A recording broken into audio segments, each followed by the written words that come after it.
Graham Jason Matthews here with Bleacher Report, sitting next to former WWE champion, WWE Raw Superstar Drew McIntyre, head of SummerSlam on Saturday. Drew, how you doing, sir? Fabulous. And yourself? Fantastic. Here in Vegas, we got SummerSlam tomorrow. You got to be excited, nervous? What you feeling right now?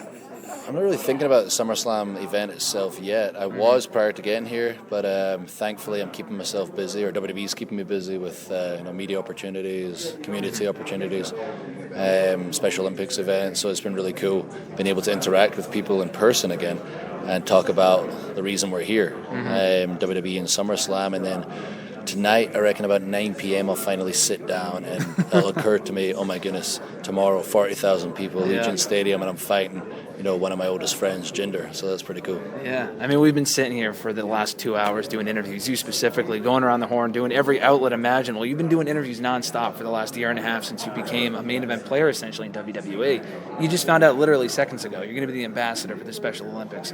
Really cool stuff. Talk about your reaction and that whole thing. Yeah, it's very cool. It happened last night, technically. Okay. We were at a Special Olympics event. I've been working with Special Olympics for 2 years now, through Zoom, and the opportunity to help create, a workout program. The athletes could do it at home since they couldn't go out and be around people, obviously, during the height of the pandemic, and set challenges for fellow superstars and celebrities to do to kind of draw positive attention towards Special Olympics, which was cool. But this was the first time we all got to get together.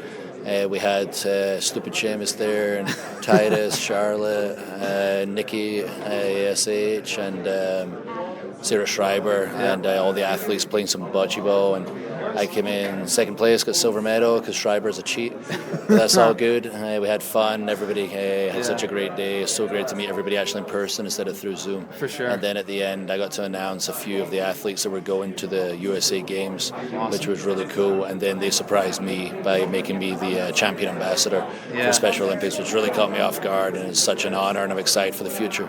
That's fantastic, man. I mean, you talk about, you just said it right there, you're kind of meeting everyone for the first time in person, or at least most people. Like, for me, this is my first WrestleMania or SummerSlam weekend type thing, doing the media and whatever. We spoke a few months ago over Zoom.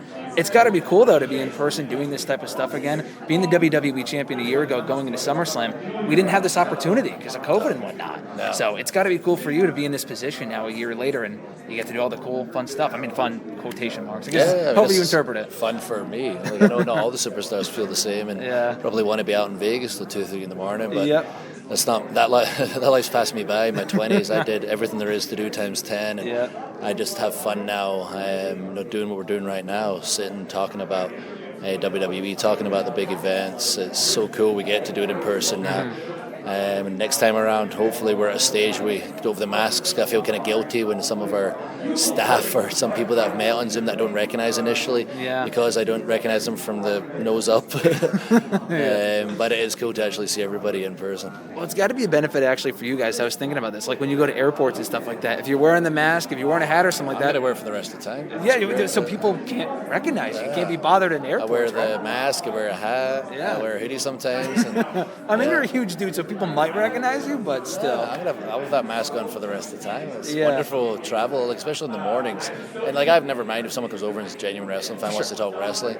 But when it's 4 or 5 or 6 in the morning, I'm not exactly much of a conversationalist. And the people are waiting outside the air gate and all that other weird stuff, which happens from time to time. But that's the nature of the business, I guess. But SummerSlam itself, you're competing on it tomorrow night against Jinder Mahal. It's a pretty big matchup for the Raw roster.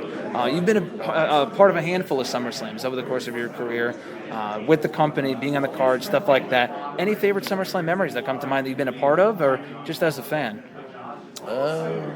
Being a part of, last year was my biggest for sure. Randy Orton as WWE champion, and proving that I belong on top of the card by hanging with the top superstar. And especially at that time, he was just operating, not that he ever not operating at top level. That was right after the Edge stuff, where somehow the guy that was already the best was operating even better. And I saw it as, this is my chance to show the world that I can hang with a Randy Orton on fire at the top level.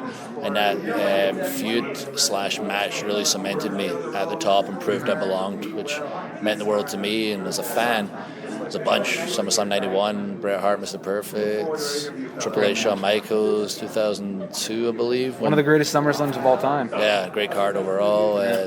the best one of all, Bret Hart Bulldog from SummerSlam '92, Wembley Stadium, and hopefully we'll be able to remake that again when we get a big pay-per-view in the UK once again. Hopefully SummerSlam one of these years. Next year is going to be, what, the 30-year anniversary, if my math is correct? Or 30 years. Yep, so. 92. That'd be 30 years? Yeah, 30 years. 30 years, yeah. Again, I'm a writer, not a mathematician, but something along those lines. That seems appropriate, 30-year anniversary. Exactly, it might be perfect. But going to the match on Sunday, or Saturday rather, I was talking with Jinder, and just the match itself, and it's crazy to think 5 years ago, he just came back to WWE during the brand split as a member of the Raw roster. You weren't even back yet.